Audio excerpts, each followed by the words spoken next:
If you look at where we are right now, in the sense of how people are doing and how they're managing disappointment, because a lot of people are disappointed, right? A lot of people wanted more children than they're able to have. A lot of people wanted more romantic stability than they're able to have. But as far as adaptation to disappointment, women do a lot better than men. And I Yeah, think that men have gotten so stuck in grievance culture, in the manosphere, in the influencers sure.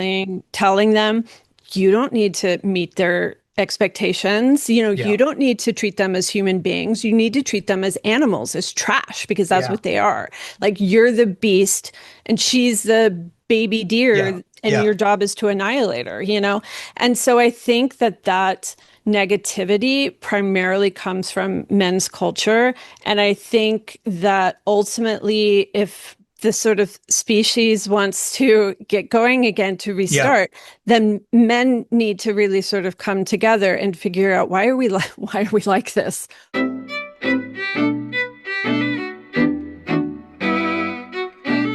This is Frank Schaeffer, and you are watching and or listening to my podcast interview series In Conversation with Frank Schaeffer. And today I'm talking to Jessa Crispin. I'm reading her name not off my notes section, but off her book, which we will be talking about. And I'm just telling her how much I like it. And now it's going to cost me a fortune because I'll have to buy everything else she's written and read it.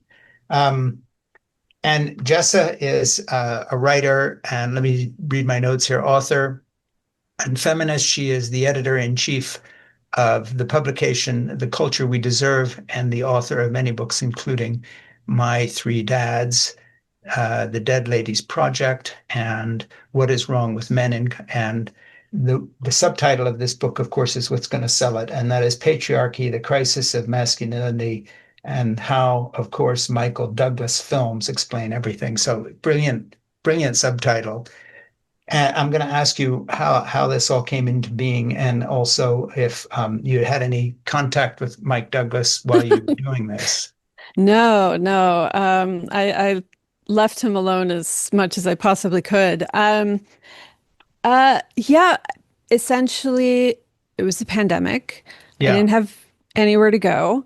yeah, And so I was watching a lot of Michael Douglas movies, yeah, probably starting obsessively with Basic Instinct, yeah, because that's been one of my, Verhoeven's one of my favorite directors. It's one of my favorite movies. yeah, And I just got deeply stuck in it for a bit. And, you know, as all of this was happening during the pandemic, there was all of this discourse sure. in the media, in social media about toxic masculinity, the sort of height of Me Too. And I just found that conversation that was happening so limited Yeah, and so frustrating. yeah. And so basically, instead of being a form of escape, the Michael Douglas movies became a different way of thinking about some of these Yeah, subject yeah, matters because he embodies that so well, the yeah, he toxic does. masculinity. So I'm going to introduce you properly as I just sort of did here in a kind of a half-hearted way. But the first thing I want to say is, first of all, I just want to be upfront with everybody, and that is what is wrong with men, patriarchy, and the crisis of masculinity, and how, of course, Michael Douglas films explain everything is, uh, just speaking very personally here, if Jessa wrote a book that Frank Schaeffer would love, this is it. Because as a failed Hollywood movie director that made four features back in the 80s, and then someone who's written quite successfully since, a good bit of my life has prepared me to not only understand Mike Douglas's films, but um, I grew up in an evangelical setting on the far right, changed my mind and left that background. And so the kind of cultural arc, although it's a very different one than the one you describe, is one that I understand very closely from the inside. So, first of all, I'm a male, I'm married, I'm a father and grandfather. Um, I'm very interested in Mike Douglas films. I happen to know them backwards. I've always been a fan of the same movies that you're covering here. I know them all very well. So I'm perfectly prepared to read your book. I want to open this by reading a passage, which is, I forget where it is here, page 169, and I'm going to just read it. I think it's a good introduction to your book. Grievance culture in America is overwhelmingly associated these days with Donald Trump, and both Trump and grievance are often associated with the white rural poor, but it often looks a lot more like Mike Douglas. When you consider the demographic breakdown of who voted for Donald Trump and participated in the January 6th insurrection, it wasn't the poor. The demographic voted for Trump, consistent with the numbers it had voted Republican for decades. One of the broadest bases of new support for Trump, clinching his election, came from the semi-professional, the disappointed, the middling, the people for whom things worked out okay, but not to their full expectation. They were entrepreneurs who didn't have the regional dominance they had dreamed of, the middle managers and the third best salesperson this quarter, the students who didn't quite get into the university that was their first choice. These leaders of grievance all say the same things. The world was great when it treasured and rewarded men. Now that it doesn't, at least not the same way, there is something wrong about it. We must return to its natural state. So now that's way into your book. But when I read that passage, I thought, if I was your publisher, it would be on the back cover because it sort of makes it very contemporary, which your book is not about Donald Trump. That's not the point of the book. But I think in the present climate, when you can't do anything without looking at his picture, and Mm. it's a total intrusion of this person into everybody's life, whether you want it or not. I decided to let him intrude into this conversation because, of course, you couldn't have known this at the time, but the context in which your book is being published is a context which no publicist could dream up because everything you're talking about is happening in real time, ripped from the headlines as we speak. Every prophetic gasp of a Mike Douglas movie, falling down, all of it, it's all happening again and again and again. I think you actually talk about Groundhog Day in the book. You mention Mm. it. And it really is that experience. So when I saw the title of your book someplace, I forget, this was before I know we had booked you, I was immediately interested in it because I thought, why hasn't someone else thought of this? Because Mike Douglas's movies are the perfect vehicle, weirdly so. You'd really like to have a conversation with him and say, how did you choose all these scripts? Because it's almost 100%.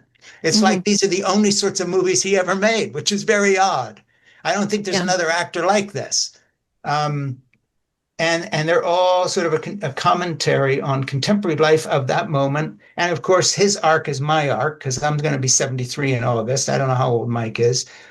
Um, and then, of course, there's a subtext to that of his being sort of original Nepo baby and the most successful one who kind of actually probably will be better remembered than his father, Kirk Douglas. But there's so much going on in here, and I just want to show you something. And I'm not, doing this for any reason except I just want to show you. If you look at the dog ears of this book, and then I want to show you one other thing at the beginning. These are just the notes that I've been making of things I want to go back to and reread and quote. Oh, that's very kind. And so I am into your book to the point where, it's crazy. You totally hook, line, and sinkered me. So I don't know what kind of an introduction that is, but I just want to thank you for writing the book because I found it instructive and entertaining. And one last thing, and then I promise you, I'm not going to talk much for the rest of this interview. I'll be reading bits and asking you about them. But as part of the setup, um, lastly, for anybody that says, well, all we need like a hole in the head is another woman writing a book called What is Wrong with Men?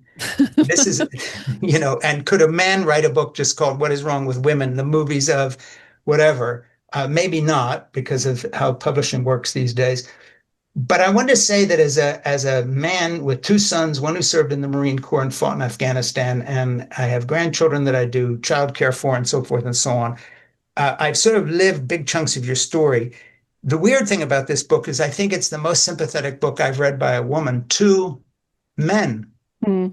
You are very fond of men and you are basically going to bat for us. And I want to thank you for that Oh. because it's not what you would expect from the cover, but you're using Mike Douglas as a road into saying, the script changed for women after feminism, and they all had these little groups they could huddle in and encourage each other.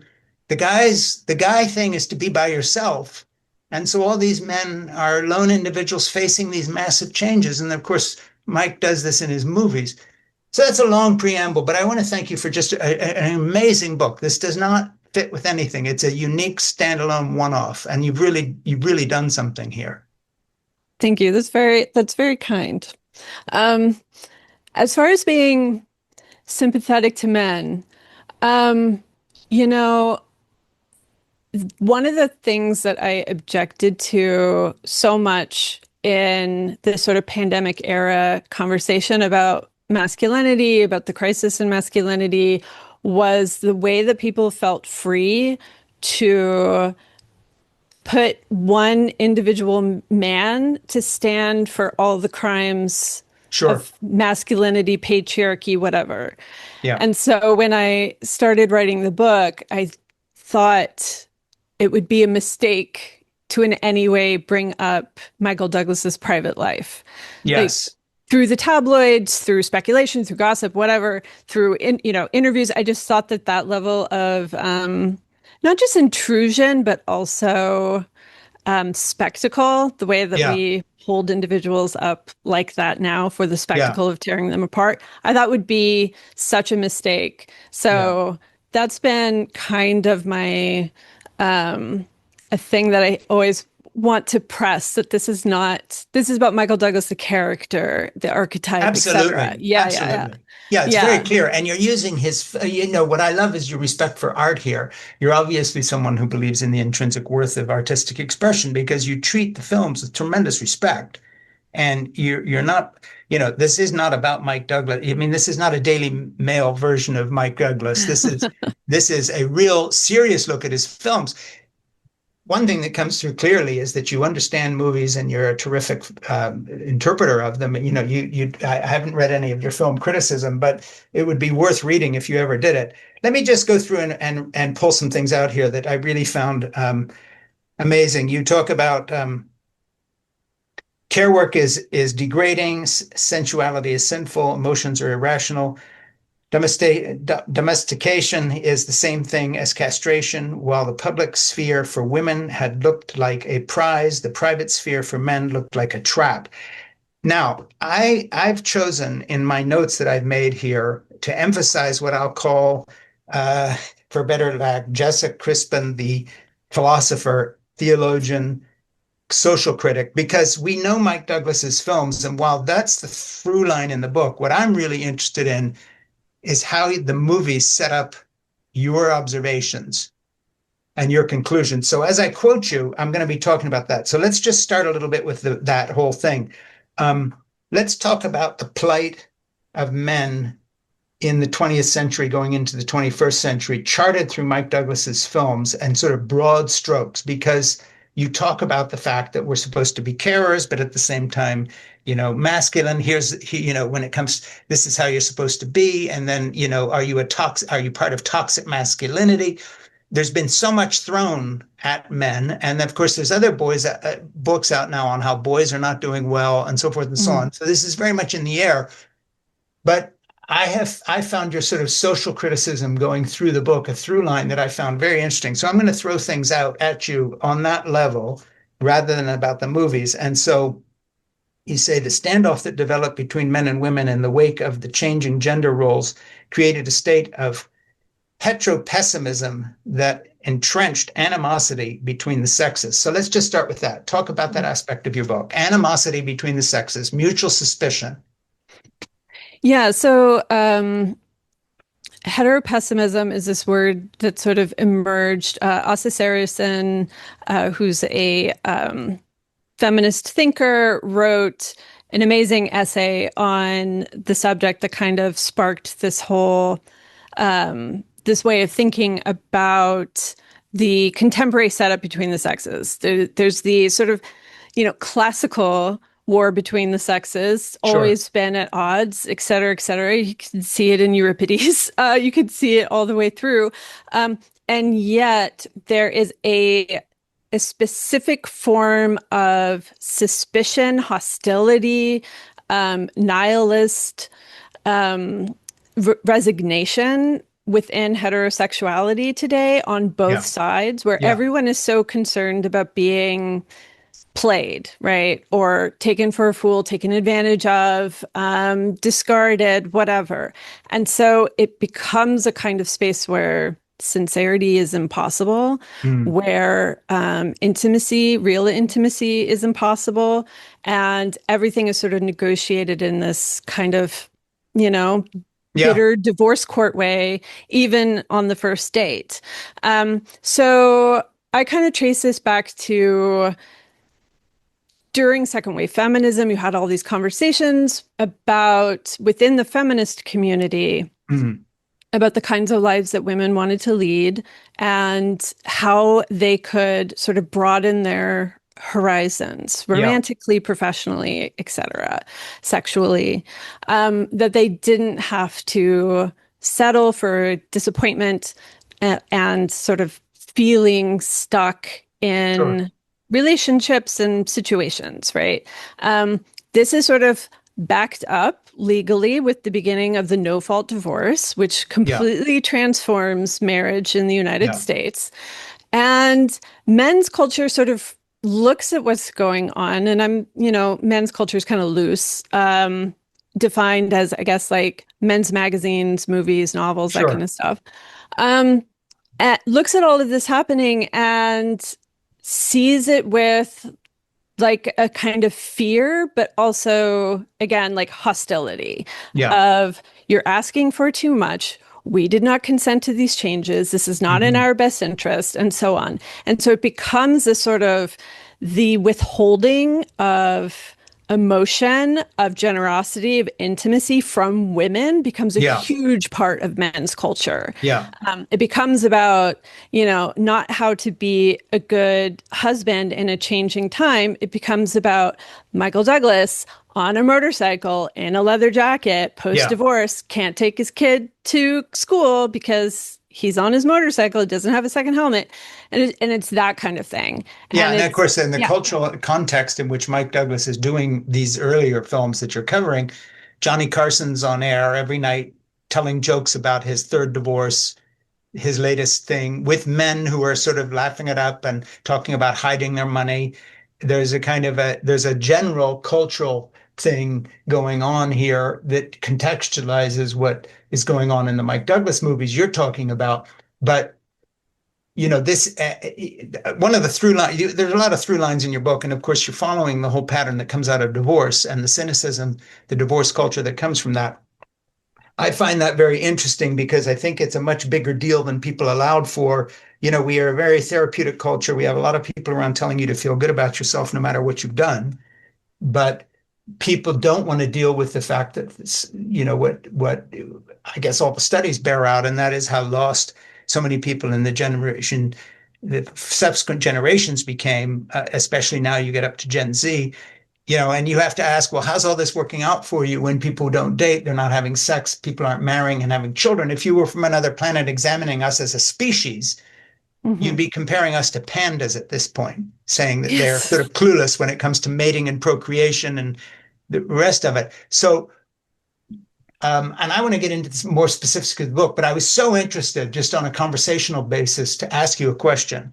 And that is that the kind of overarching themes you cover, whether it's divorce and all these other things, um, if you're a representative of feminism, which you aren't really because you're your own particular kind of person, and I don't want to use generalities, but if you're of your moment, my question to you and then to my generation particularly is, okay, how did all this work out for you? Because in the For final women? analysis, no, for the human Oh, race, yeah. if there's this tension between the sexes and we're not procreating and mating, if this was an endangered species somewhere, they'd be trying to repopulate the cliffside with the kind of bird that can't get it to get air anymore. But in other words, forget the philosophy and feminism for a minute and all our labels, and even male and female, Hmm. and just talk about us as a species in terms of what the overarching theme of your book is, which I would just put down to one line, and that is it hasn't worked out very well. Well, sure. I mean, once we start talking about it in the sense of like trying to get pandas to have babies, then we get into like the JD Vance way of thinking, Yeah, right? As far cat as lady, like, childless cat ladies, blah, blah, blah. And the yeah. whole pro-natalist people and so forth. I'm not even talking about that. I'm talking about the fact that as a 73-year-old who was there through all these processes and saw them, um, what's interesting to me is to compare the hubristic claims of all commentators and futurologists, whether it's the population bomb or anything else, at certain points, this is how the future was going to be, and it never was. What Hmm. nobody predicted was the total bust that all of it became. So, nobody predicted that 10-year-old boys are getting their sex instruction from violent videos on YouPorn. Nobody predicted that the downside of feminism was going to be a kind of a cultural war carried on against women by angry men. I think your book is brilliant in that the Mike Douglas films sort of show the unforeseen consequences. Mm. And I'm so interested in your take on these without the labels. Yeah.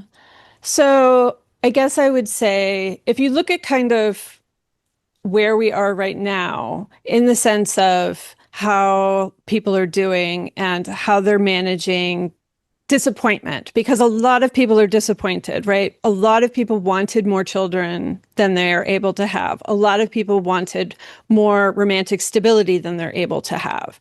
But as far as adaptation to disappointment, women do a lot better than men. And I Yeah, think that men have gotten so stuck in grievance culture, in the manosphere, in the influencers sure. telling them you don't need to meet their expectations. You Yeah, don't need to treat them as human beings. You need to treat them as animals, as trash, because that's yeah, what they are. Like you're the beast and she's the baby yeah, deer and yeah, your job is to annihilate her. And so I think that negativity primarily comes from men's culture. And I think that ultimately, if the sort of species wants to get going again to yeah. restart, then men need to really sort of come together and figure out why are we like this? Why are Well, we like also this? ask themselves the question, why have the women got all these sort of groups they're parts of and they talk with people and we sort of do this alone or just in an online, disconnected kind of a thing, which is a great theme you bring out in your book. Where were men going to get the information necessary to assist them through this process?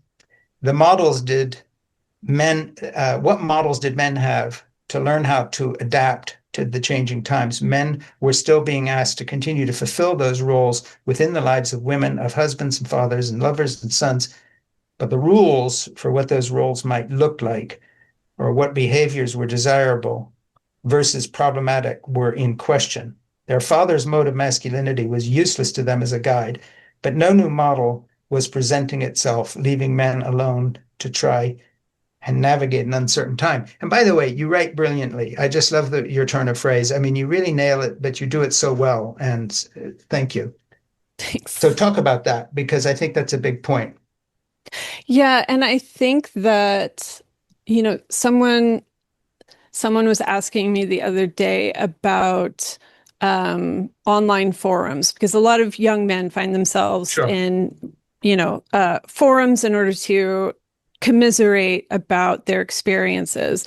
And if you're sort of like looking in on those from the outside, they look really they look really bad, right? Yeah. Like that there's something about these online spaces, especially with young men who are not finding themselves attractive to women Yeah. or are Yeah. not being able to like meet sort of expectations sexually.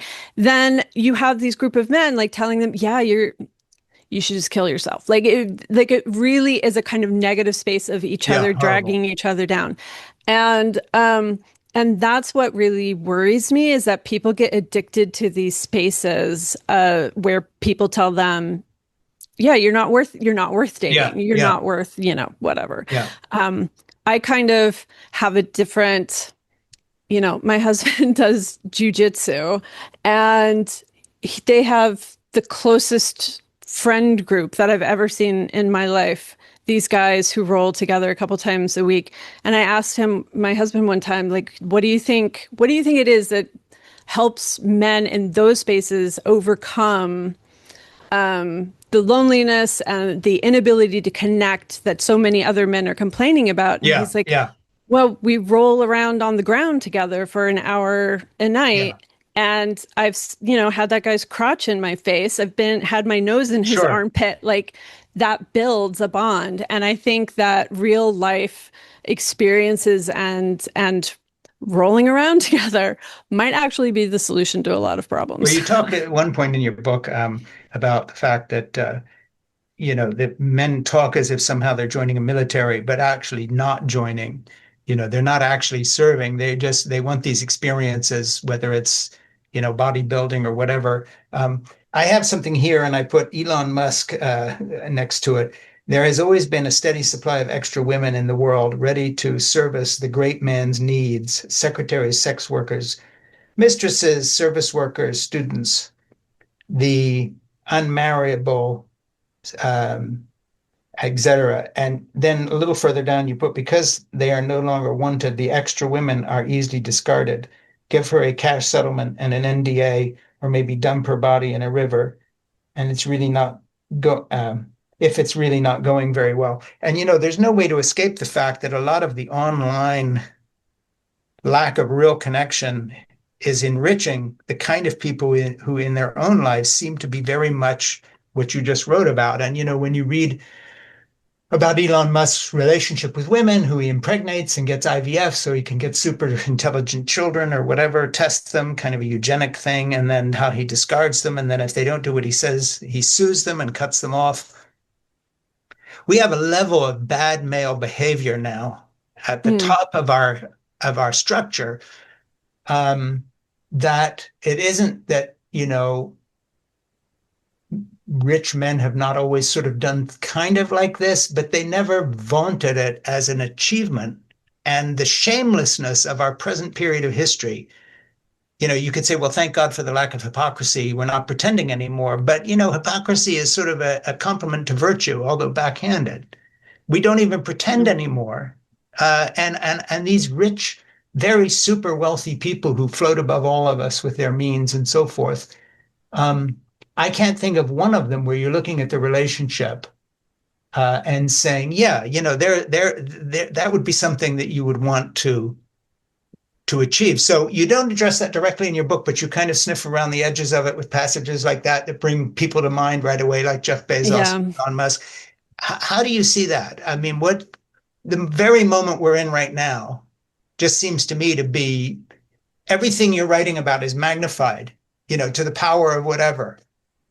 Yeah, the Elon Musk phenomenon is really bizarre because it's like he's almost like a representative of this weird sort of zombie patriarchy moment that we're in. I kind of make the argument in the book that patriarchy is over and has been replaced with something worse, right? Yeah. And um, And I love that line, by the way. It's a single line. I think it's brilliant. I underlined it. Patriarchy's over. Now it's been replaced by something worse. I mean, that's something I haven't seen written down by somebody before. And I think it's brilliant because you've just nailed it right there. So talk about that. yeah, because I think, if we talk about Elon Musk, a patriarch would not behave the way that he behaves in the No. sense of, I mean, in any sense, they would not behave because the patriarch is supposed to offer stability and respectability. He's supposed to Yeah, be a sort of beacon of goodness and sure. stewardship, right? And this is about um, creating a world for the sons to inherit and so on. But Elon Musk has this kind of like hysterical patriarchal, like the fact that he's like building a compound in Texas to house all of these women who Yeah, he has impregnated, that he uses the family court to destabilize these women if they yeah, go against him, and that he's creating like these kind of pseudo-eugenic experiments in order to make sure that his children are male. Like this is patriarchy zombified. Like the sort of actual content of patriarchy is missing, and all that we have left are these very exaggerated forms of the symptoms or the sort of morbidity of patriarchy that's left. So he has like this obsession, right, with creating sons, but he's not interested in leaving a world behind for these No. sons, right? He is really sort of intent on destroying the world, draining it of resources, and hoarding all of it, everything for himself. Mm. He's not really even interested in raising his children, right? According to some of the women who are involved with him, he essentially like abandons his kids with care workers, with Yeah. underpaid care workers. The Yeah. mothers are not given access to these children. So it's again like a kind of morbid form of patriarchy or zombie form of patriarchy. It kind of looks like patriarchy if you squint, but it's only in a sort of like hysterical form. Yeah, and the thing is, when I was reading your book, that came to mind. Just what you're saying rattled through my head. We're sort of channeling the same things here, and I was trying to think to myself, what's the precedent for this? And you have to go back to the fall of the Republic in Rome and the beginning of the Caesars to find comparable people. That's the only Yeah. place you will find them like this, and maybe the Saudi court, some of the princes. But for a notable historical example, you don't find anything in what we call Christendom or Western civilization. You find plenty of terrible people, Henry VIII, whomever you talk about, but you don't find this as a thing that then becomes accepted and Mhm. normalized. Once it's found out you were doing this, you'd be finished in any other era of what we would consider Western history. You can't get away with this shit. So if you're doing it, you have to hide it, but only in when the Republic basically became no more. And then, of course, the Medici in Florence in the 14th and 15th century basically were able to do the same thing, not holding official office, but being able to live, the kind of lives that I guess that would be comparable. But there's nothing like this in our recent history, and I don't think people understand how it's changed. You say this battle between two visions of womanhood, we're changing concept subjects here, became fodder for the politics and mass media. The political left championed the freedom of working women, liberated financially and sexually, ambitious and fearless. The political right idealized the traditional wife and mother, imbuing her with a kind of sainthood for the endless patience and ceaseless love. Each side claimed the other was trying to oppress their imaginary women. I like imaginary women. The right claimed the left was a bunch of baby haters who wanted to destroy the family and pervert the natural order of gender differentiation. The left claimed the right was a bunch of misogynist religious fundamentalists who wanted to trap women in domestic spaces, silent and laboring unpaid forever. So again, a wonderful piece of writing, but I think one of the deep threads of your book is sort of a history of our culture wars. You talk about Pat Robertson. I was on the 700 Club actually 7 times, and somebody will make something of that. And when I fled the evangelical community, it was at a time when Pat had actually asked me to be on his board, and I was all of like 23 years old. I mean, I was part of the craziness back in the 70s and 80s, following that thread, and now I'm at a very different place. But I think that one of the things that you talk about in your book, in a very even-handed and very measured way, is when I read passages like that, I mean this as a compliment, I wouldn't know whose side you were on. You're a very accurate reporter of what I was there. I was a fly on the wall while these things happened. You're reporting on them as I remember them, but I wouldn't know whose point of view you're articulating. And I think you're terrific. I mean, that's very unusual in a book, any kind of book, but especially one that is on something, so kind of in the center of all our big fights here. Yeah, I do take that as a compliment. Because I think that you had these kind of two, yes, imaginary women, the stay-at-home mother and the sort of working feminist. And in reality, most women were somewhere in Of between, course. right? Yeah. There were very few pure versions of either one. Yeah. So I grew up in a very small conservative town in a quite religious conservative family. And so I saw a lot of these things. They made a very big impression on me because Rush Limbaugh was on the radio every single day and Be a Pat little more Robertson was on my specific about the TV. religious family. What are we talking about? So my family, my nuclear family, was Methodist and pretty traditional Protestant, Yeah, Kansas, very conservative.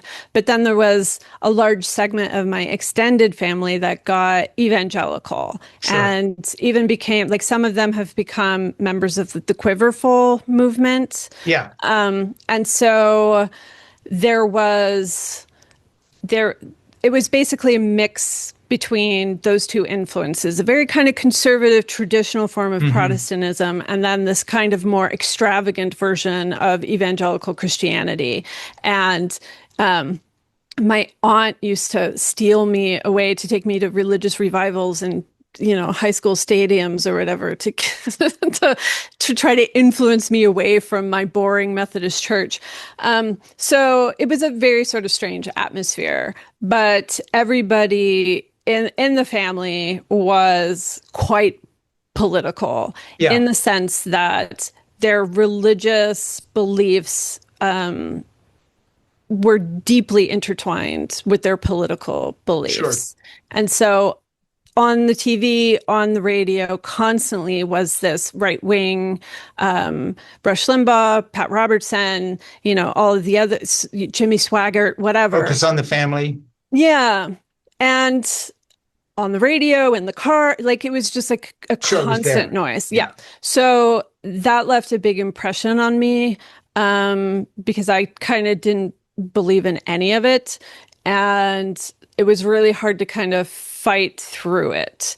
But I didn't really have it took me a long time to Yeah. find sort of Yeah. voices to help me figure some of this stuff out. I'm going to reintroduce you here and then we'll plow forward because I have so much of your book that we haven't gotten to yet. Jess is a critic and author and feminist, and she's written all sorts of wonderful things. Currently, we're talking about this book, which is an incredibly good book. If you haven't been listening to this up to this point, maybe you don't know that I'm an immense fan of this. Uh, what is Wrong with Men in Conversation with Frank Schaeffer? Please subscribe right now on YouTube to In Conversation with Frank Schaeffer on Spotify and Apple Podcasts, and to my Substack. It has to be said commentary page at frankschaeffer.substack.com. And we want to make this part of our book club. It has to be read. It'll be our September offering. So it has to be read as our book club that we're now making this part of. So let me just jump into some other part of the book here that I want to talk about that I marked up. Um, as long, of course, as the woman could adequately perform femininity, if you can't conform to your gender standards, you can be pathologized. So gay women, ambitious women, women who cheated or drank or had any other stereotypical male behaviors found themselves at odds with the system. But men were in but men in a but men were in a gendered double bind. If they behaved and presented themselves as gender conforming men in family court, it was assumed they were bad or at least deficient caretakers. If they tried to present themselves as taking a more feminine aspect, they made themselves look ridiculous to the authorities. You talk a lot about divorce in this book. Does that come from any personal experience? You talk about My Three Dads. I don't know what those books are about, but divorce is such a big theme. Now, it's not if you're going to write about Mike Douglas's movies, it's totally legitimate. So I'm not imagining anything. I'm just wondering if your personal experience leads you to have a sort of an insight, because everything you write about divorce is incredibly poignant and true sounding. I'm just curious about your own experiences with that. Actually, no, my parents are still together. Good. So personally, I did not have any experience with it, Well, who but were the three dads? My Three Dads. What was that book about? oh, so My Three Dads is about sort of the burden slash gift of patriarchal inheritance, I guess, Okay. Yeah, sure. of so my three sort of father figures Yeah, in my life, and one was my teacher, my actual literal teacher when I was a child. Then there was John Brown, the Kansas abolitionist, sure. and then the other was Martin Luther because I grew up very Protestant. No, I don't have any firsthand experience of divorce in my family, other than my younger sister went through kind of a Sure. nasty one. But I have seen a lot of divorces from the Yeah. sidelines, right? Friends, when I was younger, their parents were getting divorced, some divorces in the extended family or whatever. So I think maybe that's why I could see it a little better because I Yeah. wasn't Yeah. actually Well, I was just curious because, involved. if I write about religion or something and then you find out how I was raised, you say, well, of course, and he's interested in this. It's a through line in your book, and I was curious about it. Um, you talk here about something that I found very interesting. One of the largest projects of second wave feminism was to give women the narrative structures and the intellectual framework with which to understand their own unhappiness in contemporary society, especially as it involved domestic life.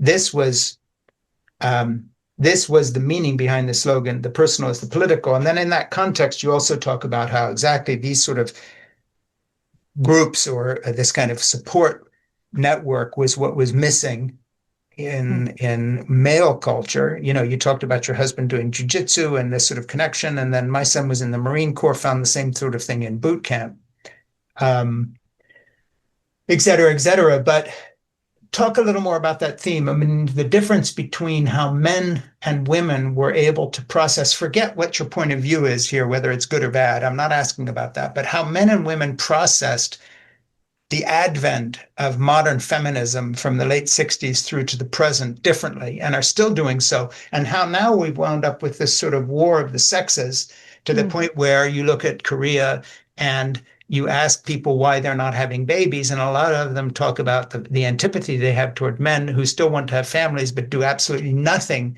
to mm, accommodate their careers, this kind of stuff. I mean, we all know kind of about this, but I think you set it up very well in the way women were able to handle the change. Forget whether it's good or bad or not, but they were able to handle the change, and men were not.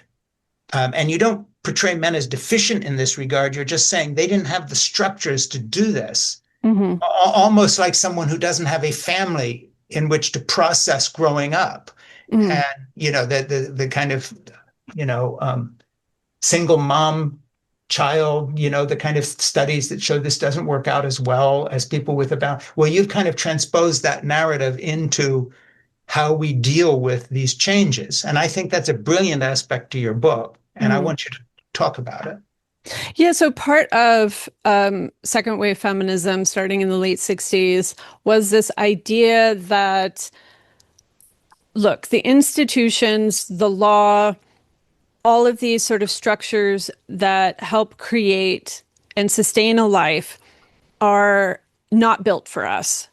And they are not going to in any without forcing them to. They're not going to adapt Sure. themselves to our presence. So we have to create systems of support for ourselves and for each other.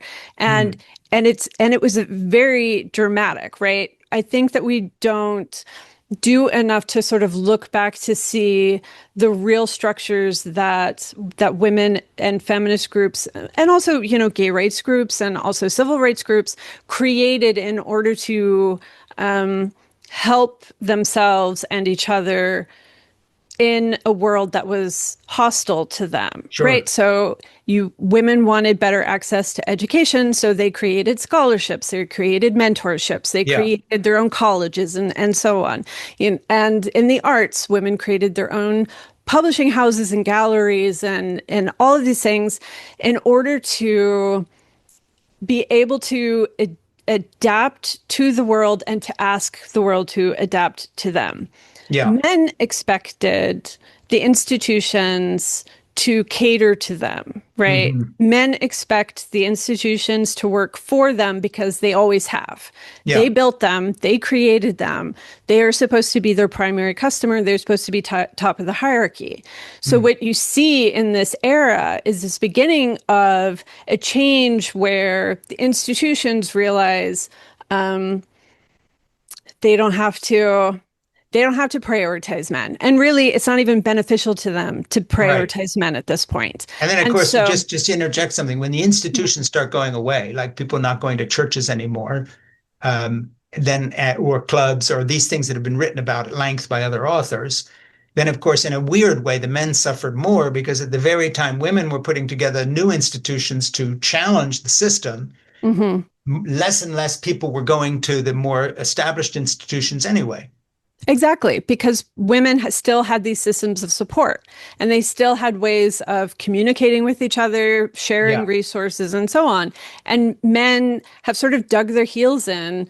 You know, I don't think that it's any surprise that the Trump administration is going after the universities in the way that they are, right? sure. They want white men to be prioritized. And there's a sense of like, we got to get the Middle Eastern studies groups out of the schools. We have to get the gender studies groups out of the schools. And what do they want to replace them with? They want to replace them with white men, of Yeah, course. while also bringing in South African farmers who are Oh white. God. Yeah. I lived Yeah. in South Africa for a year when I made a couple of my bad movies out there for a Hollywood company. Um, Dad was no longer a hero, he was an oaf. And the message was that the married man is an emasculated fool, the butt of all jokes, too pathetic to do what is necessary and flee the domestic prison. The wife and the family went from being one of the rewards and pleasures of patriarchy to something a strong man should avoid. So no wonder membership in men's rights organizations swelled in the 80s. Women had built a tremendous cost, I'm jumping here, cost and tremendous cost and effort systems to assist other women who had to flee marriages. There are still networks of shelters for women fleeing violent marriages, organizations to help rape victims, legal support, professional and volunteers who can assist women in creating financial stability after family comes apart. For men, there are some angry forums one can visit, some angry books about the injustices of the justice system. There are any number of guns one can buy. Because as much as men insisted they too are abused and victimized and sexually assaulted by their female partners, they were unable or unwilling to create the system of shelters, counselors, and aid that women did. So we were talking about that subject generally a moment ago, and I just thought I would dive into one of your specific quotes in the book. Yeah. You know, I've worked with, as a volunteer, some various organizations for pregnant women needing abortions, for women experiencing violence in some Mm-hmm. form or another.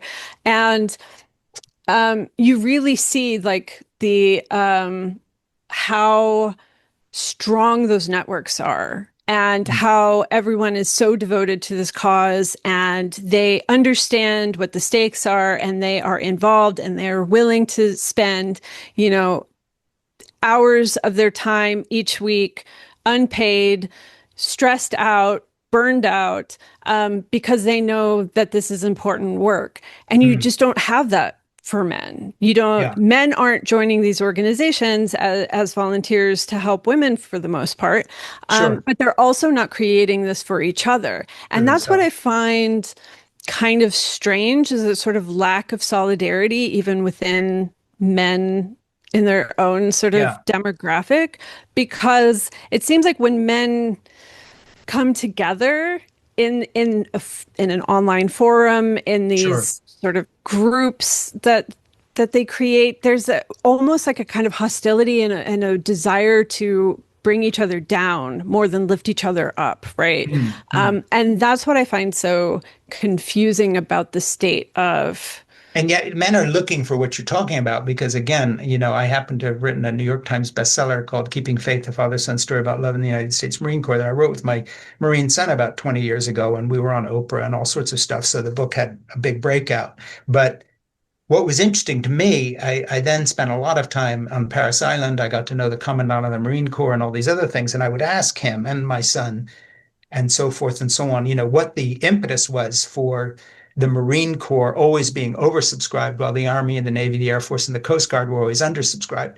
And that was basically, in one word, we offer brotherhood. Mm, You're not fighting the war for your country, you're fighting to protect the Marine next to you. mm, And when my son left the Marine Corps and went to the University of Chicago, it was interesting. He was laughing because he said, the first day there was an introduction. This is, again, many years ago now, 20 plus years ago, by some well-meaning dean who was explaining to them that none of the kids probably had ever been in a multiracial or multicultural situation, and that they had to learn to get on with people. And John said, I didn't say anything because he's not a smartass, he's a Marine. But he said, I just wanted to explain to them that, basically from boot camp forward, my best friend Riaz learned to speak English in boot camp. mm. Because he had come in and his drill instructor was a black man, and the people he fought with were from all cultures and backgrounds, and so basically that kind of brotherhood was a very male bonding thing and was what most Marines value most about that experience. So men Sure. can do this, but maybe not outside of that context. I mean, what sort of thoughts does that spark with you, having just written this book? Yeah, absolutely. I mean, it's funny because I think it was in the very early 70s, there was a group of men that decided to come together because they wanted to figure out what feminism was going to do to men, right? Like Yeah, they wanted to figure out what they could learn from what feminist speakers and writers were telling them sure. about gender, whatever. And so they were like, okay, we're in support of this. We want women to feel liberated Yeah, and not whatever. So let's figure it out. And it very quickly devolved into a women hating, we're the real victims, yeah, feminists have gone too far, they're crazy, how dare they, and all this kind of stuff. And it basically morphed into the men's rights yeah. groups So it that were so lasted for about prominent in two the minutes 80s. in an original form. Yeah, yeah.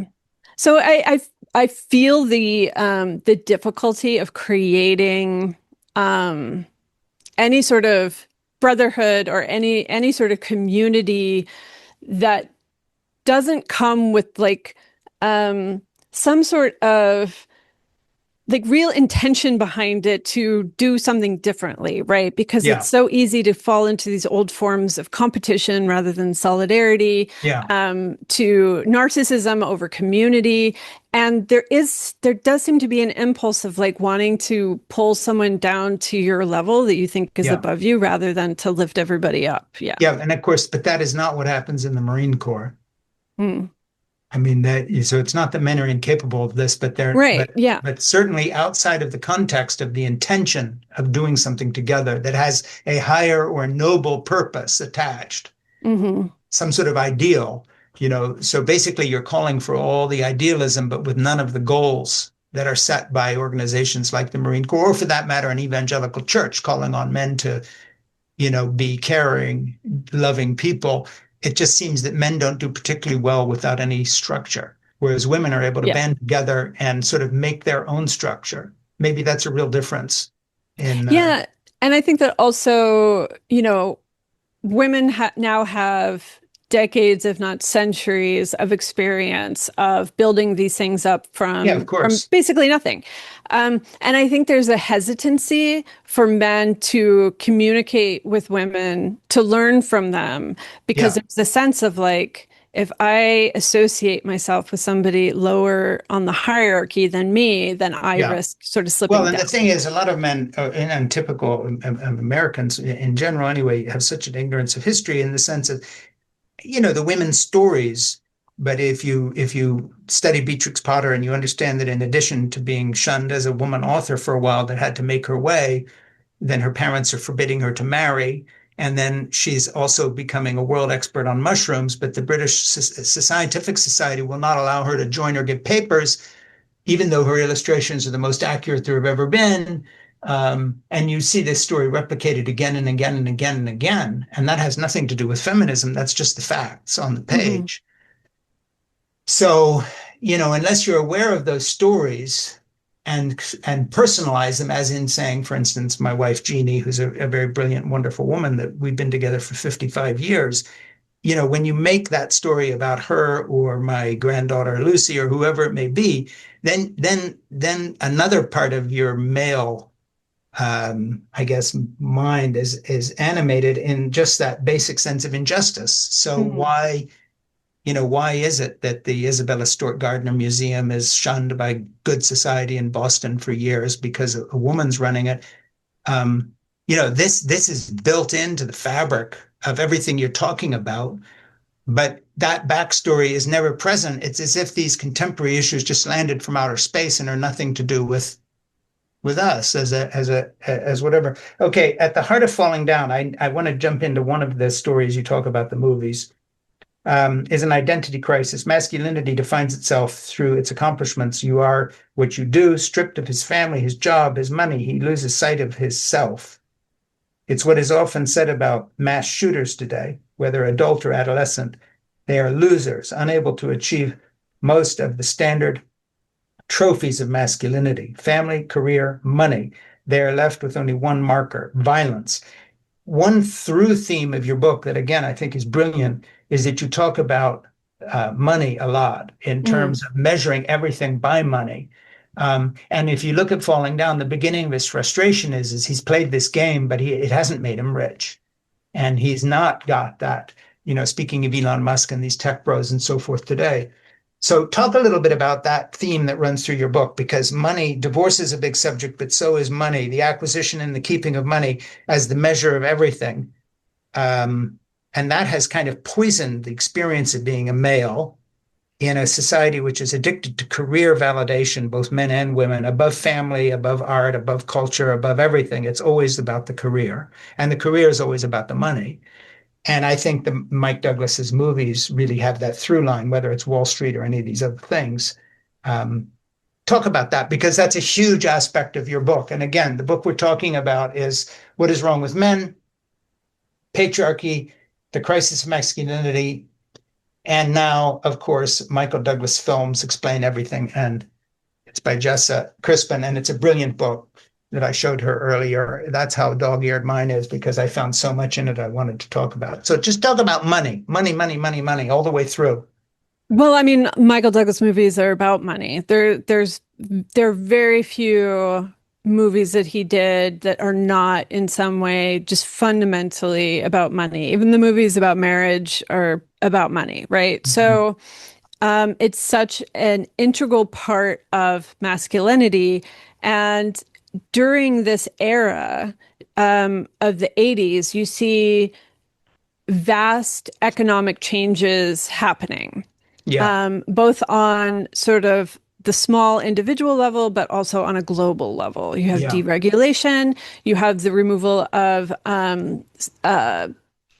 safety nets, social welfare programs. You have banking regulations that are being changed dramatically. You have the savings and loans crisis happening, and it fundamentally changes the financial world, but also it starts to destroy the middle class, right? It starts to mm, eat mm, American society from the center. And so masculinity obviously has always had this element of the provider. He's sure. the economic engine of a family. And looking back through history, whenever you have these moments where there are enormous shifts in how money operates, Yeah, you see a crisis in masculinity, yeah, right? You have when the beginning of the shift from sort of rural culture to urban culture, you have all of these wars start to happen because it's like we have all these young men, they don't have money, we don't have anything for them to do. What if we just send them to Germany to go sure. slaughter the Protestants, etc.? Um, and so it's just such a primal version, such a primal element of masculinity. And because the financial rules were changing so quickly and so fundamentally, it of course had to have an enormous impact on how men thought of Mm. themselves and how men could feel that they had achieved a level of success or a Yeah, level of security. yeah, Because past the 80s, we don't really have we don't really have a middle class anymore. We don't really have a sense of stability. yeah. Everybody is sort of living paycheck to paycheck. Everybody is living sort of, except for maybe the 1%, everyone feels like they're sort of teetering on the edge of a cliff. One bad medical experience, one job loss, one tragedy, and the whole thing can come crumbling down. So looking at it had to incorporate, and I have to say, like, I had to read like three books about the savings and loans crisis in order to understand it. And every time I would be like, okay, I got it. I got it. I understand what happened in the savings and loan crisis. And then I would get distracted by something and I'd be like, no, I lost it again. I'm Yeah, just start yeah. reading another book. But that part of it was not, it's not in my, nature to be able to Sure, no, talk I about understand. financial regulation, but it was fun. So I'm going to do a little pretend thing here. One of the most brilliant little short two sentences on page 192. Patriarchy is over. What we have now is worse. And then I go to page, let's see, 194. Where is that? Yeah, next page here. The men are told they will be rewarded with love, community, money, quality education, and meaningful work when they deserve it. But there are no visible markers, no metrics that will tell a man whether he's getting closer to his goal. So if I was running a speakers bureau these days and inviting people to speak at college, I would kind of make that the title of your talk. Patriarchy is over. What we have now is work. So give me a 5-minute thumbnail of what you would say. Oh man, that look, we have a culture that is fundamentally anxious about materiality, about proving oneself financially, ambitiously, and so on. And there will always be another task that the world wants you Mm-hmm. to complete in order to add $5 more to your account. And you Yeah. will be inundated with opportunities, most of which are absolute fantasies Mm. of passive income, of gig work, of put your, you have 5 minutes to take a nap today. You should be hustling. You should be working. You need to be making calls and all of this kind of stuff. Not And to mention Bitcoin and all the oh bullshit. my God, the Bitcoin stuff is just so tragic to me. But essentially, um, the reason why we all feel like we're in a precarious state is because it's advantageous to the powerful that we all feel like we're in a Yeah, yeah, precarious state. yeah, That we are not enriching ourselves. We are enriching five men, right? We are yeah, enriching Elon Musk, Jeff Bezos, Tim Cook, whoever else. yeah. And the only way to fight against it is to not be persuaded into thinking that the visible markers of success, like a giant watch, the watches just keep getting bigger and bigger, Yeah. the suits just keep getting tighter and shinier, the cars just keep getting louder. This is all about indicating to the world, look at how much money I have, Not look to at how mention that the valuable I Oval am. Office is now a Rococo Oh, monstrosity I gilded know, from he's the thing. putting It looks like a joke. gold. I know, he's putting gold on everything. It's disgusting. Um, and the It only makes the way to Saudis look like Quakers.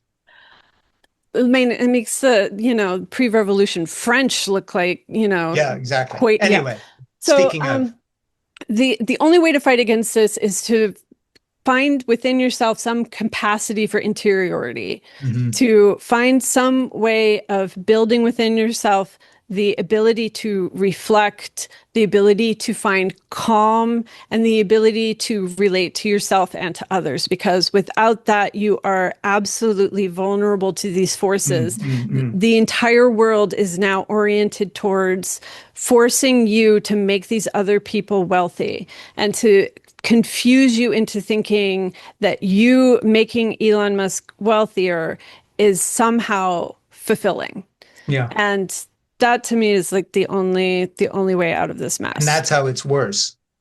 Yes, that's how it's worse, is that patriarchy, for all of its problems, and it had problems, came with a sense of stability. It Yeah. came with a sense of like the world told you what it wanted from you and gave you somewhat of an opportunity to fulfill those expectations. Yeah. Now, obviously, what those expectations were wildly different based on if your father was an aristocrat or if you're, whatever your race, your religion, et cetera, et cetera. However, it was a predictable form of building a society for the most part, given Yeah. some weird times in between. But now there's just a sense of constant renegotiation. Like every day you have to wake up and am I a success or am I a failure? Yeah. What disappeared out of my bank account today that I wasn't expecting? Mm. I have health insurance, but I go to see a doctor, and for 6 months after, I get surprise bills from that visit because certain aspects of it were not covered by the insurance. Yeah. There's no predictability. Everyone is out to scam one another. And the only people who profit from these systems is a very small select group of men. Yeah. A couple of hedge fund managers who bought the hospital 2 minutes ago. Yeah, exactly. I have a kind of a philosophical question that I think, given your background, that isn't specific to your book, but I'm just so interested in you as a human, one human to another. So forget this as a podcast for a minute. Let me just ask you this. Um, it seems to me, in kind of looking at the arc of my life and the rise of feminism and the fact that I came out of this patriarchal, but really that's the wrong description, this evangelical culture in which you had all the answers because the Bible's true and didn't say what you were supposed to believe, or at least what your mother told you you were supposed to believe. Yeah. But it seems to me that one of the things that has happened, that of course is part of your story, not in a direct sense, but without which you can't understand your story, is that the kind of patriarchal aspect of you're the provider and your success is measured by the money you're bringing in, the income. When women in huge numbers went into the American workforce, what they were really replicating is what was true of hunter-gatherer society before agriculture, where the women were responsible for half the food. The women all had careers because otherwise everybody starved to death, and Mm-hmm. they weren't subservient to the men. Very good book, by the way, that I love and is a touchstone for me, um, is The Old Way by Elizabeth Marshall Thomas, about her years spent living in the Kalahari with the Sand people in the 1950s. It's a fantastic book. But what she found there was sort of an ideal society that you would be describing if you were from evangelical background. You'd say, well, if everybody became a Christian, this is how it would be. Well, they'd been doing it for 100,000 years before Jesus showed up. Mm-hmm. So there was something natural about that, pre-agriculture, pre-industry, and so forth. So I think one of the conceits of modern feminism is that they somehow discovered something. But actually, it's a return to what had been lost when it comes to the role of women. And that's not brought up much. But in the modern context, where it apes this sort of competitiveness of the male struggle for economic power, I'm wondering if part of the confusion and the reaction and the and so forth and so on is because in general this is an unsatisfying way of life. And I would put this in a very personal context. I'm 73. I've had my successes and my failures and so forth. But at this stage of my life, the only thing that I am interested in doing is in continuing to foster a deeper relationship with the people I love most, that I have built these relationships with, whether it's Jeannie, my best friend, and my wife, my children, my grandchildren, getting to know neighbors because my dog goes down the street and I talk with them. I think that when it comes to the manosphere, in a way, they are aping something that feminism did, and that is it is all about the money. and the respect you get from the money, not the respect you get from your neighbors because you pick up the poop on their lawn, even if it's another dog's, because this is your neighborhood. And Yeah. I just think that both parties, if you want to put it this way, have completely, in some ways, missed the boat.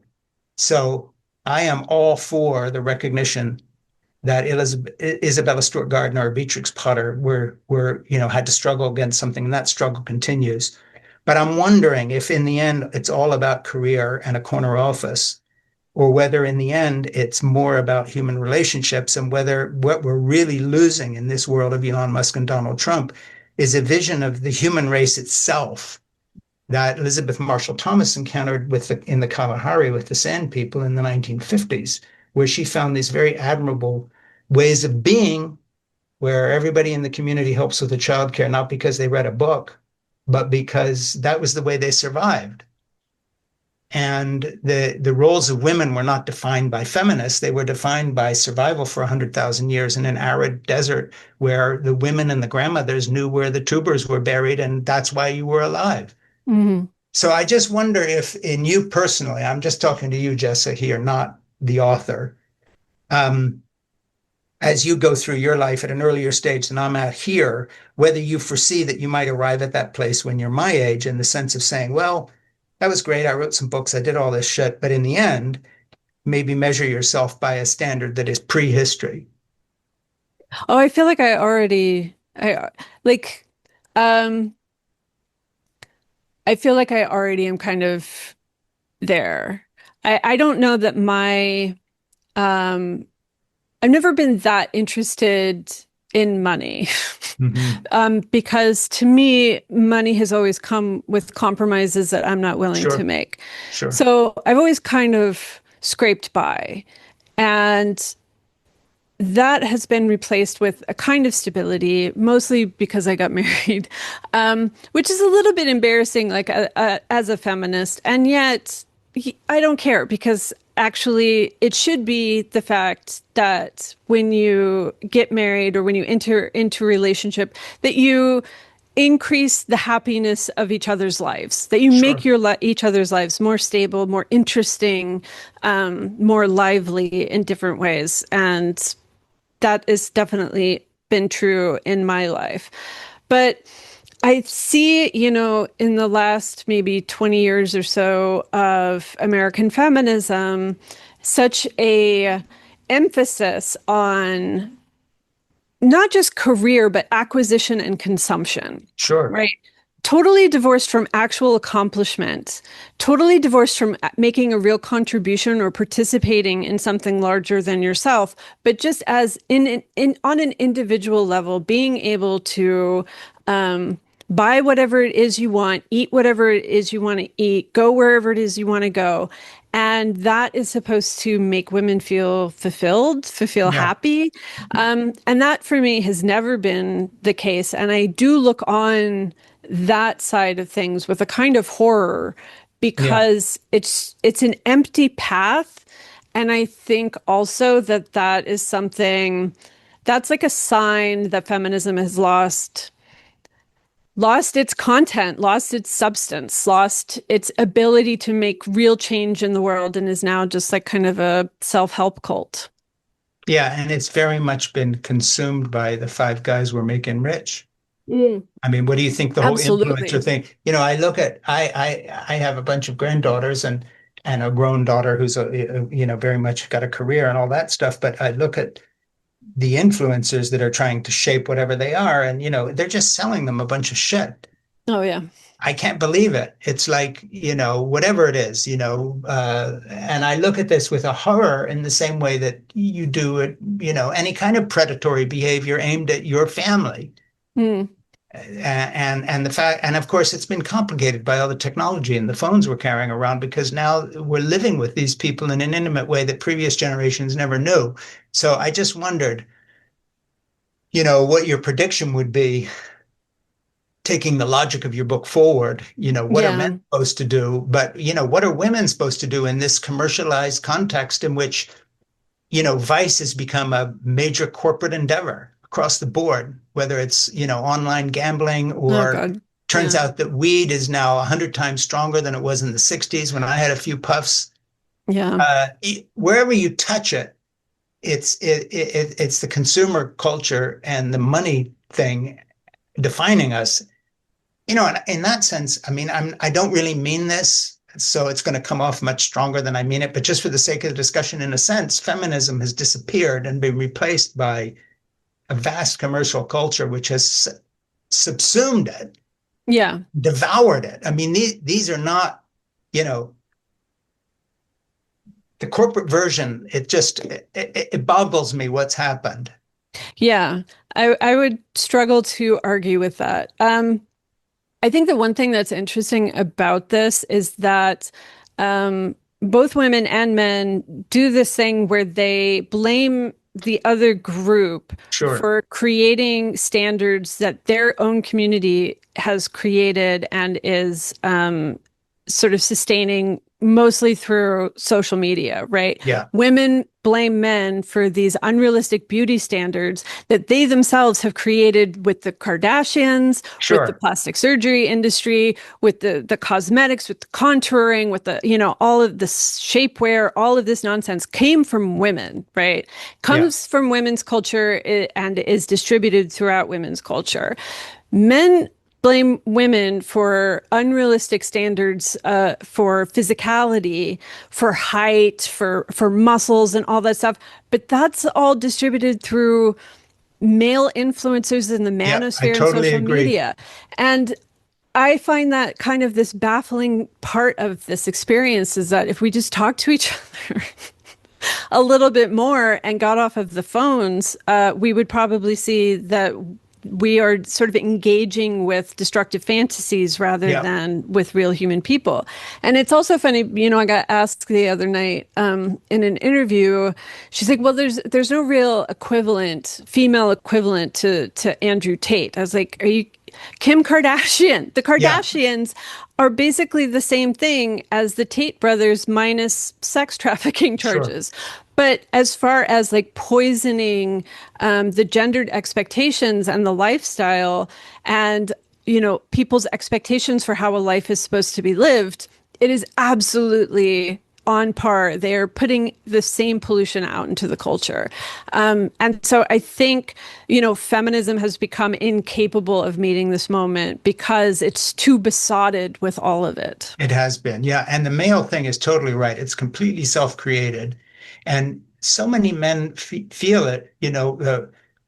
I call a friend of mine who comes and helps me with the garden sometimes, former Marine, is a fireman and he's a man.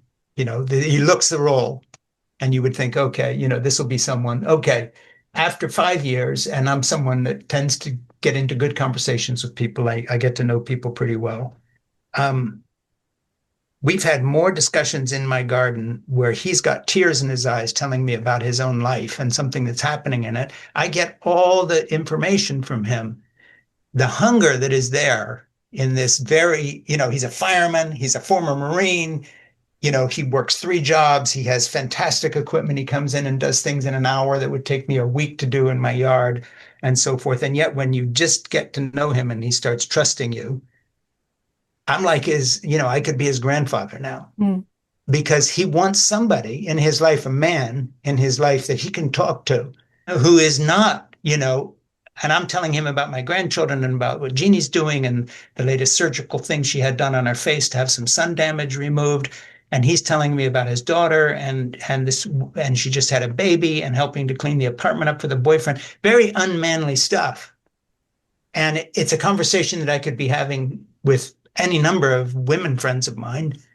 It's a non gendered conversation. It's basically just where he lives, but 99% of the time he lives in his head with that. Yeah. And when I see his hunger, basically he'll text me and say, I'm going to be there. Are you at home? And I know exactly what he wants. He wants me to come out, takes his glove off, turns off all the machines, walks over and talks to me.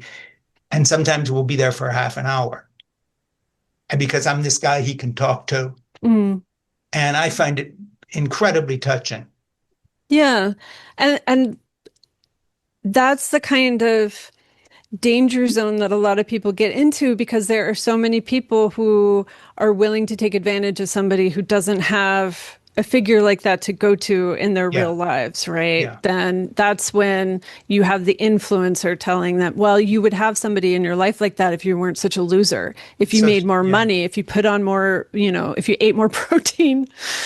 People are eating so much protein. It's Well, and really, that's what their guys are hearing. And then on the converse side, women are on social media being told not to vaccinate their children by conspiracy theorists on I one. know.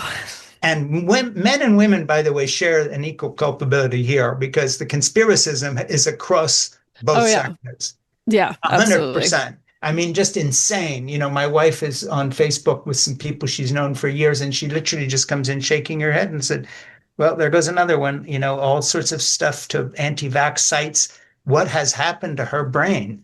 Yeah. And she's very frustrated by that. And then conversely, the men are the same thing. And I'd say, aside from feminism being consumed by the commercial culture, the Kardashians, the whole bit you were talking about, all of which I completely agree with you, there's this kind of overarching theme that the trivialization of truth, but also the trivialization of all aspects of life, um, is stunning. And when you can break through that with someone, you're rewarded by real conversations, but it takes a while because nobody trusts anybody. Yeah. Yeah.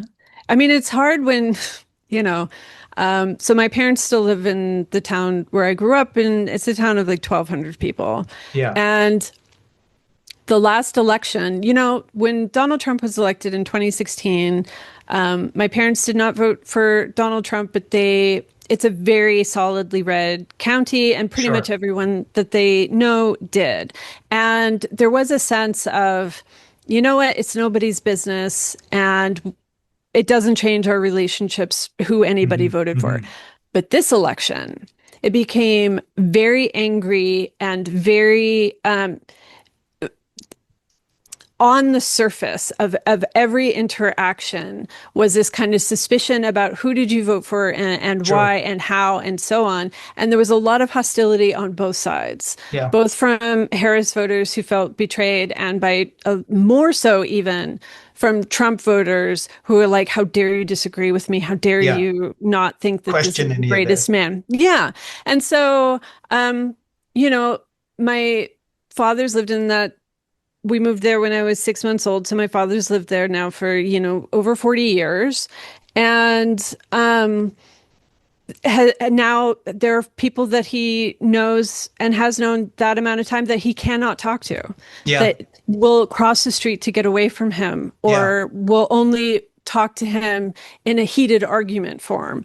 And that's just the way things are now. And so I think that kind of hostility and suspicion about each other carries through in so much of it. And someone said, well, it's because we don't somebody said to me, it's because we don't know our neighbors. And I was like, Mhm. it's not that. My father knows his neighbors, Yeah. and his neighbor still wants to, kick his door in because my father did not vote for Donald Trump.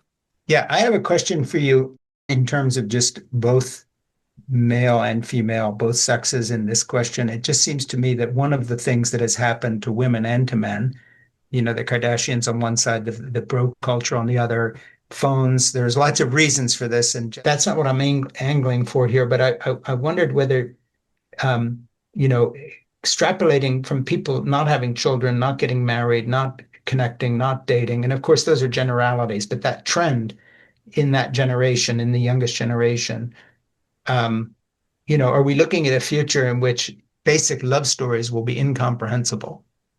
Just love stories, in the sense Yeah. that, Shakespeare presumed you knew what love was. Shakespeare presumed maybe most of his people coming to a play Globe or in Queen Elizabeth's court or wherever it would be would have been in love or known someone who was, or they would understand unrequited love. There was a general baseline in the same way that people were once able to use Bible verses within literature without making any reference to them. Mm. You could use a phrase like pressed down and running over, and people would know that that was a biblical allusion to plenty, blessing of God and so forth. Now you'd have to have a footnote because people are biblically illiterate. It just seems to me that the presumption that there's a baseline understanding in human existence that was shared across all cultures of I may not have ever been in love, but I know that happens. Hmm. Uh, and I have been in love, by the way. I'm not speaking for myself, but and I wonder what your point of view on this is, because it seems that nothing extinguishes love faster than this sort of Kardashian facelift culture on one hand, and then on the other, what these tech bros are doing. I have no idea, what Elon Musk is up to, but then just this kind of consumption culture, the influencers, all the rest of it, seems to me like it's a bad time for love. I think I think there's like a kind of riskiness inherent in love that people aren't willing to open up to, right? And I see this kind of substitution into um there's a way that people, especially young women, respond to the romantic happiness, whether performed or genuine, of a figure like Taylor Swift as if it were happening to them, right?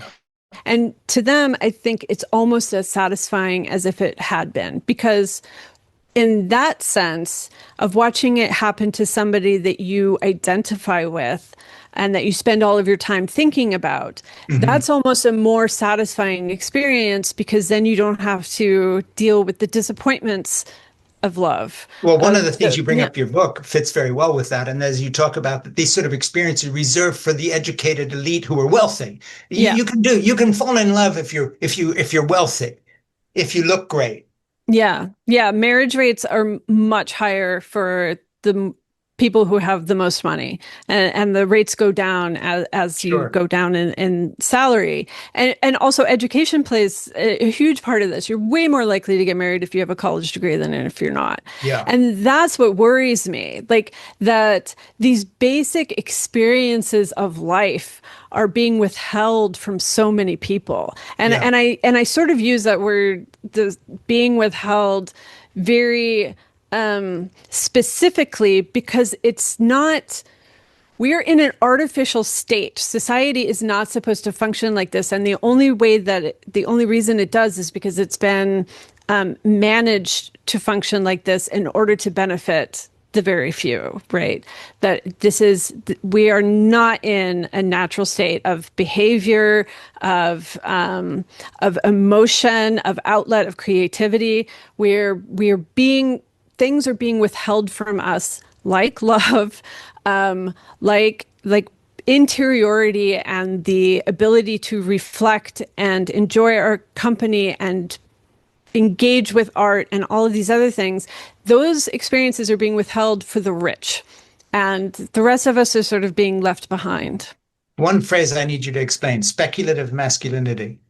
Sure. I loved it. I loved it, by the way, but it's Thank you. so great that I've just got to hear you talk about it. So yeah, I was reading about crypto.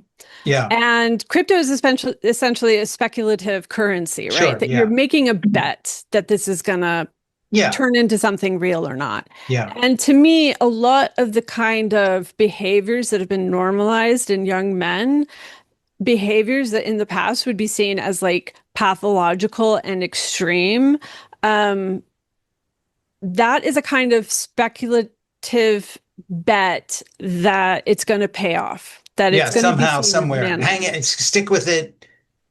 Yeah, I mean, hustle culture and gig work goes into that, but also like the kind of uh gym swole culture, like Yeah.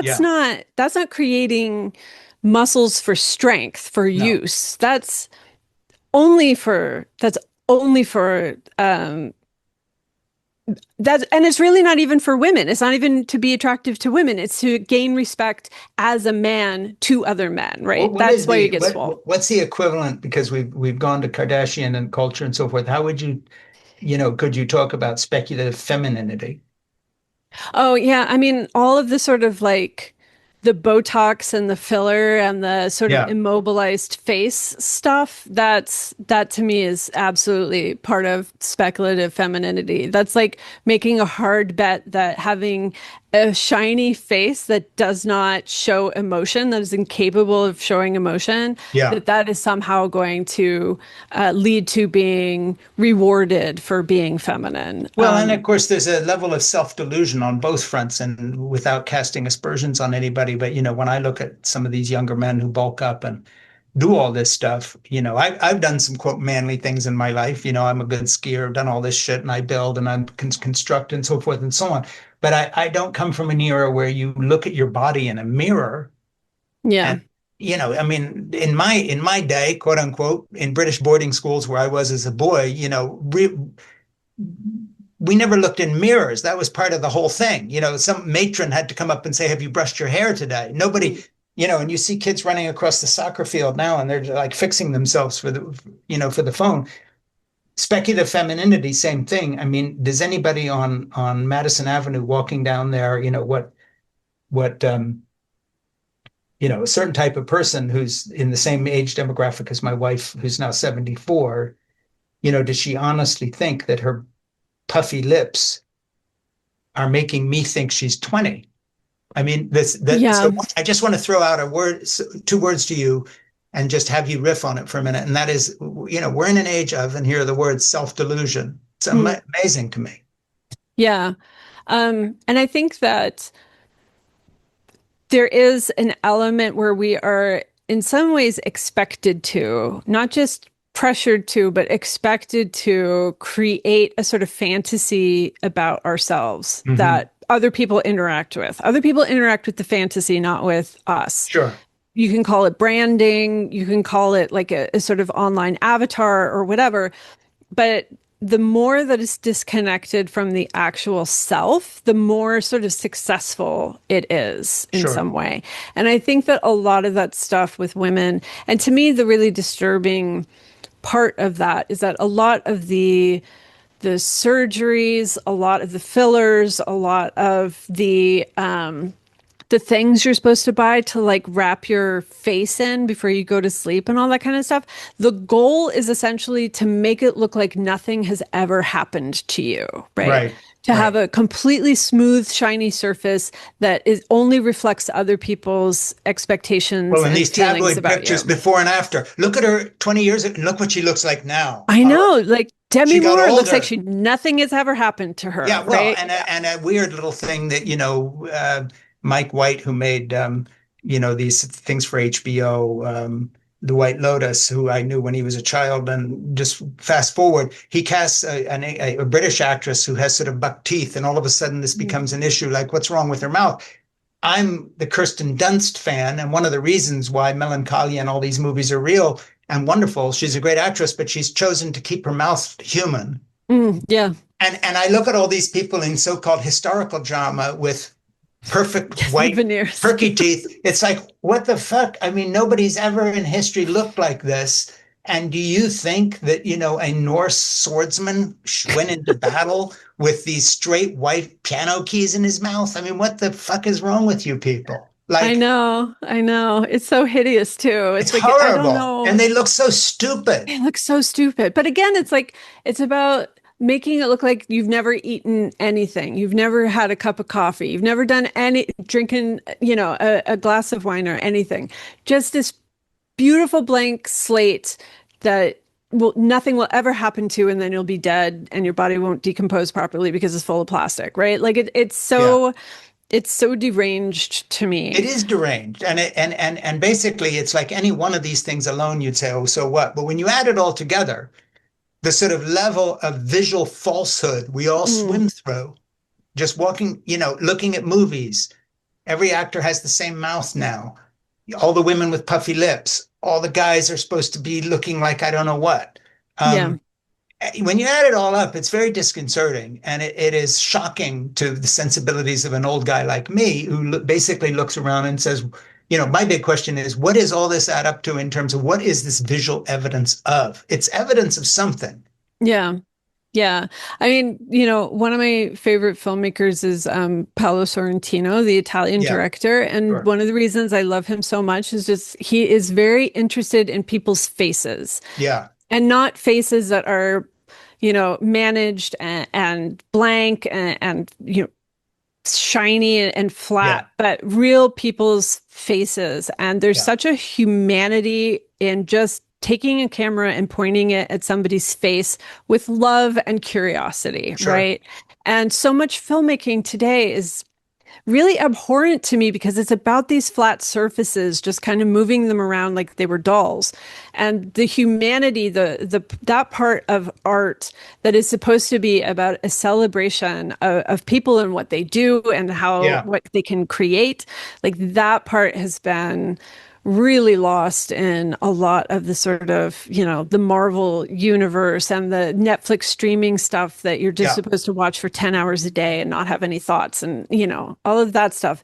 So, yeah, I miss people's faces. I miss janky teeth. I miss a lot of stuff. I mean, I'm from the countryside, so I do not have great teeth, but I miss seeing that in people's faces. Well, and when you look at Sorrentino's movies, or you look at Paolo Pasolini, or you look at Federico Fellini, or any of these people, they gloried in the human diversity of actual different looking faces and people in classes. That's how they filled their movies with interesting people. And now, of course, we've even got the technology that should you, God forbid, show up with a crooked tooth, they can fix it for you Yeah. in post. Yeah. Anyway, you and me are joined at the hip. I share your point of view. I love your book. At some Thank point, you. this podcast must end, so I'm just going to plug it one more time. What is wrong with men? Patriarchy, the crisis of masculinity, and how, of course, Michael Douglas films explain everything. Much as that sounds facetious, it isn't. This is a very serious book, and it's a fantastic read. If you've ever watched a Mike Douglas film, you're going to love this. I really love the way your take of his films, and I love how you use this as a vehicle for a much larger and very important message that maybe anybody who's been listening to us here will understand is in your book. It's a profoundly human document, and I just thank you for writing it. Thank you. I really enjoyed talking to you. Well, me too. You're great. And listen, do me a favor here. I'm going to sign off because all things must end at some point. But stick around and talk to my producer, Ernie Gregg, for a minute because we're always looking for new guests and we want recommendations from you. We also want to make sure that we plug in properly to everything you're doing when we do your book club book that we're going to be offering, and any other thoughts you might have. And make sure we have your contact information and everything else because you're someone I'd like to keep tracking with. And anytime you want to talk about anything that is of interest to you, I'm being serious, just call Ernie and say, can I be on next week with Frank? Because I want to talk about such and such. It could be something you're writing, something that interests you, because I am so interested in what you think. Thank you. That's very kind. I'll Yeah, take you up invite on it. yourself back anytime. I'm being very serious. I hope Yeah, I will. 5 times a year at least. This has been a great conversation. So much love to you and much love to your book and every success with your book. And just fantastic. It's a wonderful book. Thank you. This is Yeah, great. thanks a lot. Talk to Ernie. I will. Okay, bye. Bye.